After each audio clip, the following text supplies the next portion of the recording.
Good afternoon, everybody. And I'd like to start off by thanking the Team SALT for putting this on. I know they move heaven and earth to make these conferences happen, and we appreciate it. I also want to thank you two gentlemen for coming from Washington, D.C. I know how busy your schedules are there, and I think the fact that you're sitting here is a testament to the Biden administration's commitment to engaging and communicating important national security and investment security information to this audience. Before we get started into the programs and processes, why don't you just spend a couple minutes so we have a baseline of understanding of what your role is and how that role interacts with investment security. Well, why don't you start? Thanks, Mark. I appreciate it, and it's great to be here. So my role at the Department of the Treasury is to oversee our investment security efforts. And we run what's called the Committee on Foreign Investment in the United States, colloquially referred to as CFIUS. And what this committee is it's an interagency committee, which is sort of Washington speak for. There's memberships across the agencies. So Treasury, Department of Justice, Department of Defense, and Commerce, and Energy, and other agencies. And the mission of this committee is to review foreign investment coming into the United States in certain areas, in certain sectors, and under certain circumstances for national security risks. And what the committee is charged with doing, and it's authorized by Congress, is to review those transactions to assess whether there's a national security risk. And the committee has the authority to address those transactions. It has the authority to clear them. It has the authority to impose certain mitigation measures on a deal, which means it can impose measures where they're going to say a deal needs to be altered or changed, or they could recommend to the president actually block a transaction. And so there's a lot of details, there's a lot to unpack there, Mark, but in essence, that's what the committee's function is. All right, thanks. So on CFIUS, what is it? So you just explained more or less what CFIUS is, but what should the folks here in the audience, the investor community, the folks who are always out there looking at deals, what should they know on the front end so it doesn't really bite them on the back end? Well, it's a great question, and the issues that are sort of pertinent to this audience really come up in, as there are mergers, acquisitions, takeovers, and other transactions. Thinking about whether these transactions would implicate CFIUS early is important because of the important authorities that CFIUS has and the ability of CFIUS to really mitigate national security risks. So what does that mean in practice? That means as deals are being considered with foreign money, foreign investors, foreign persons, and the like, understanding who those investors are, understanding a bit more about their background, understanding where the investment is coming into. What is that U.S. business? Is it a business that would present concerns for the United States government? Is it a business of critical technologies or critical infrastructure? Do they have a lot of sensitive data, things like that? And these are all sort of the nuances of our considerations, but I think the key message is really to think about these issues earlier in a potential deal as opposed to later. Yeah, you definitely wouldn't want to unwind a deal after it's been done. That doesn't sound like it'd be a lot of fun. Rob, why don't you spend a couple minutes telling the group what your role at Homeland Security is and how it relates to investment security. But then also, as part of that, part B of that question is, why don't you talk to us a little bit about how CFIUS has changed? I know traditionally those of us who have dealt with it before might think about sensitive technologies or dual-use technologies, or perhaps a company that is close proximity to a sensitive government facility. But now it's shifted to other priorities as well that are being looked at. So, Rob, why don't you give us an overview of your position and then talk to us about how CFIUS has changed in the days since you started working at it? Yeah, sure, Mark. So the Department of Homeland Security was born out of the ashes of the World Trade Center on September 11th and is now responsible for really a breathtaking scope of work protecting the American homeland from a range of security threats. And so the department is responsible for everything from cybersecurity to counterterrorism, disaster responses after things like earthquakes and tornadoes, immigration and border, and a range of investment security and other economic security issues. My job as the Undersecretary for Policy is to look at the very most pressing challenges that we're facing And my office is the one that looks at those and says, here's what we need to do, and here's how we're going to do it to tackle things that don't have easy solutions that are emergent, whether it be heightened risk to the country spilling over from tensions in Ukraine and potential escalations with Russia, to threats coming in the form of terrorism, whether it be directed here from a foreign country or whether it be something that's grown organically here at home. And in terms of CFIUS, I think where the committee is really headed is a core focus. It used to be that the committee was primarily focused on whether a foreign investor might be acquiring land next to a military base or core defense technology. It's really expanded out since then.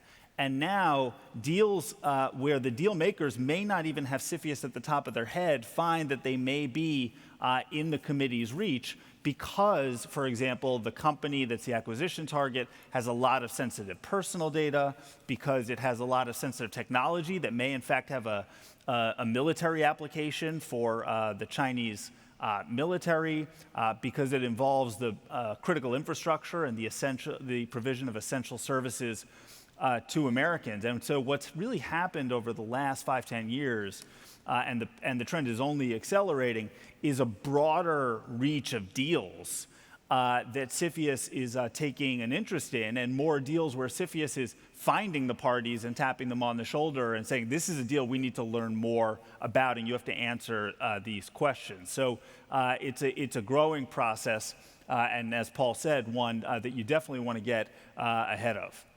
So Paul, I'm going to ask you to add to what Rob just said, but and I know you can't talk about any companies under review, but could you give us maybe some examples of sectors that might historically just not been some sector you would think of that had CFIUS exposure, whether it's like holders of PII or big data, and what you've seen recently, and what I'm trying to get at is ensure that folks do have the awareness that the CFIUS today is quite different than CFIUS of a few years ago.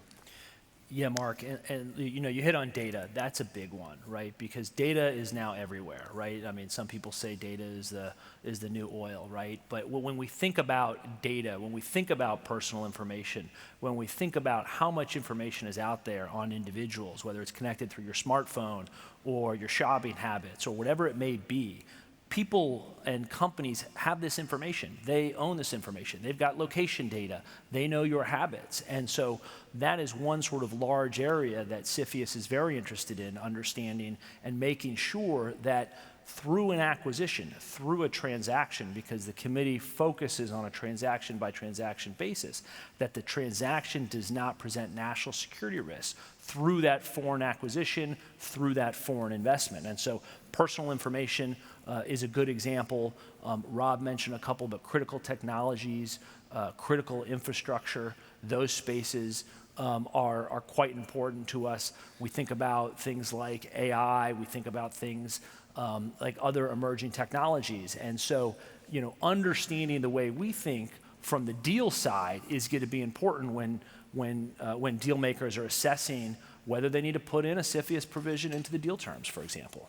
Right, yeah. And with the race to AI, everybody involved knows that bigger and better data sets mean better AI, and why would we want to help those that might not share our values or have our interests at heart? Is there any specific, like blanket ban on transactions from any particular country or any sector? It's a good question. CFIUS is not country specific. And it's also not really sector specific. It is a case-by-case, transaction-by-transaction assessment. And just to sort of unpack that a little bit, Mark, does the transaction present a national security risk? It's sort of a broad question. But the way CFIUS thinks about it is we look at the foreign acquirer, and we look at whether there's a threat posed by the foreign acquirer.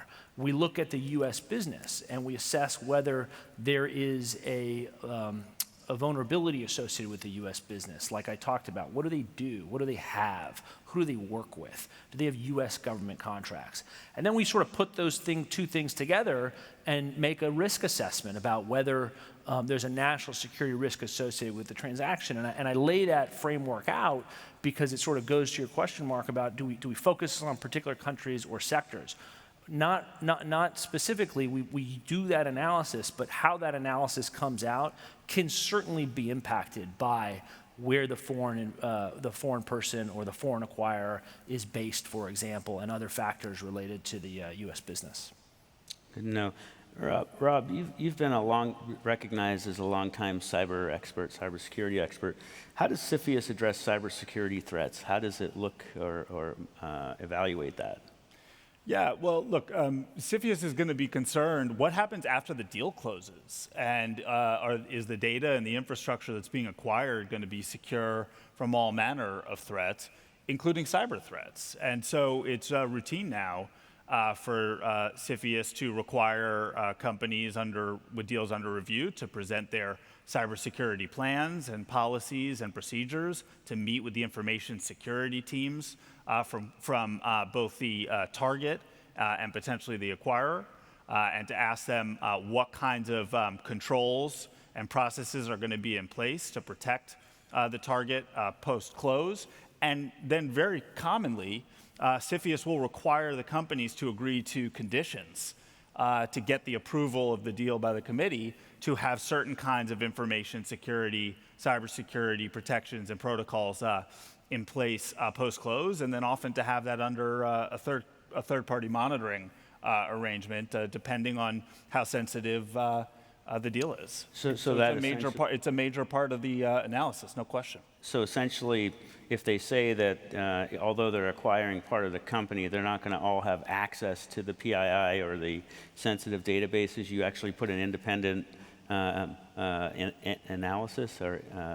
There are a range of terms, but there are definitely conditions attached limiting data that can be stored abroad, whether individuals who are not based at the U.S. target are permitted to access or see the data or acquire the technology or have involvement in business decisions. There's a whole range of options, and these are frequently negotiated directly with the parties as a condition of getting the deal done. And Marc, there's also the flip side of that cybersecurity piece. That's what I would call sort of the defense and protective side. But we also want to make sure that we're looking at, in these transactions, making sure that we are not exporting technology to a foreign acquirer or foreign actor that they could use against us from a cybersecurity perspective. And so that's why I go back to that analysis. It's really sort of looking at the foreign acquirer's intent and capabilities there, and also looking at the U.S. business from a cybersecurity perspective or any other perspective.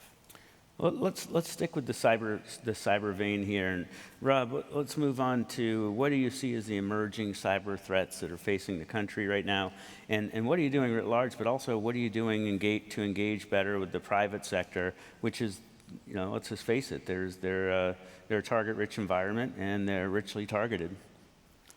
Look, the last year to 2 years has been a really busy one in cybersecurity.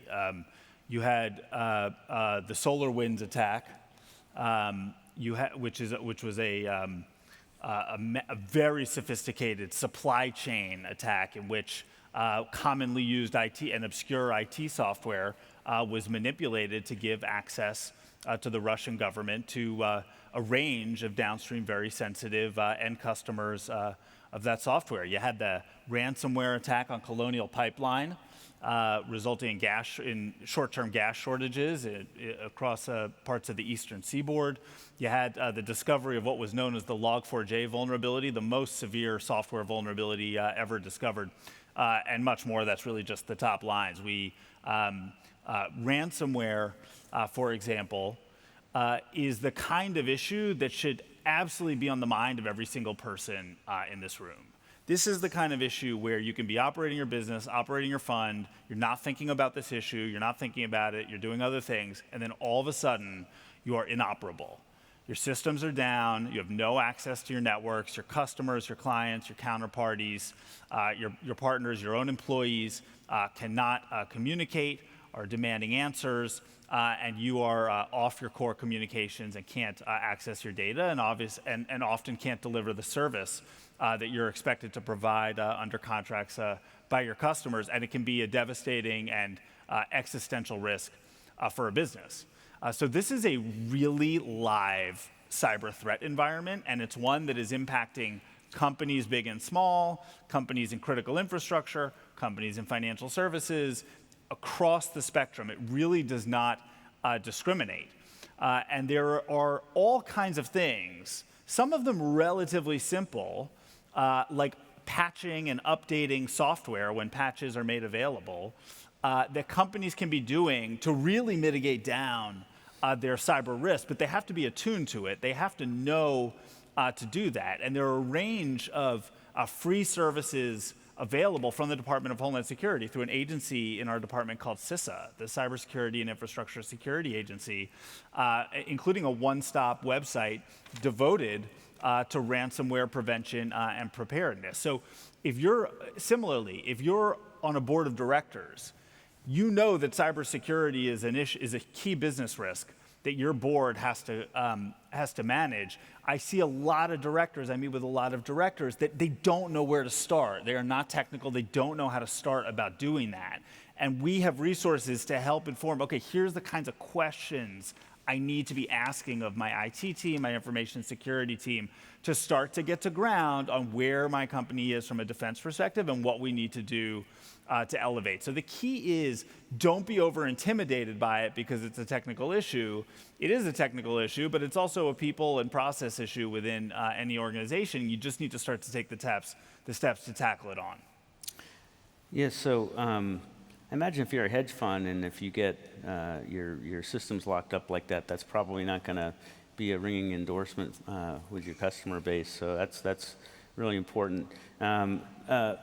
Paul, I want to go back before, I want to stick on cyber, but for a moment I want to go back and ask, because of the international nature of both the cyber threats and the and investment threats, are we the only country that has a CFIUS-like program? Do other nations do it? Do we share data with them? Do we, I imagine if we have a common threat, we would probably benefit from sharing information with our allies. They're probably saying the same thing. Yeah, that's right. And sort of put another way, Marc, as we enhance our inbound investment screening mechanisms to shore up our national security and make sure that national security risks don't present in transactions and take steps that way, we want to make sure that other countries are having similar regimes so that investments into those countries to acquire maybe critical technologies or infrastructure or IP or whatnot have similar defenses, so that as we get stronger, it just doesn't create an avenue to go somewhere else. So we actively engage with our partners around the world to help them stand up screening mechanisms, to work with them, to teach them, to share information, to share ideas, because it's one of these things where we want to lift everybody up and have a baseline for investment screening. And it also gives us an opportunity to share with our partners how we're thinking about emerging technologies and these issues that we think can present risks in transactions. Okay, we have a few minutes left, so we're going to go to kind of a speed round, more of so we can get to the last couple of questions. But Rob, I know there's been legislation passed and signed by the president recently on breach reporting. How's that going? What's the implementation table? Why should companies want to report breaches? And then what's next? Yeah, that's right, Marc. Earlier this year, Congress, bipartisan basis, passed a new law that is going to require a whole range eventually require a whole range of companies to report serious cyber incidents to the Department of Homeland Security.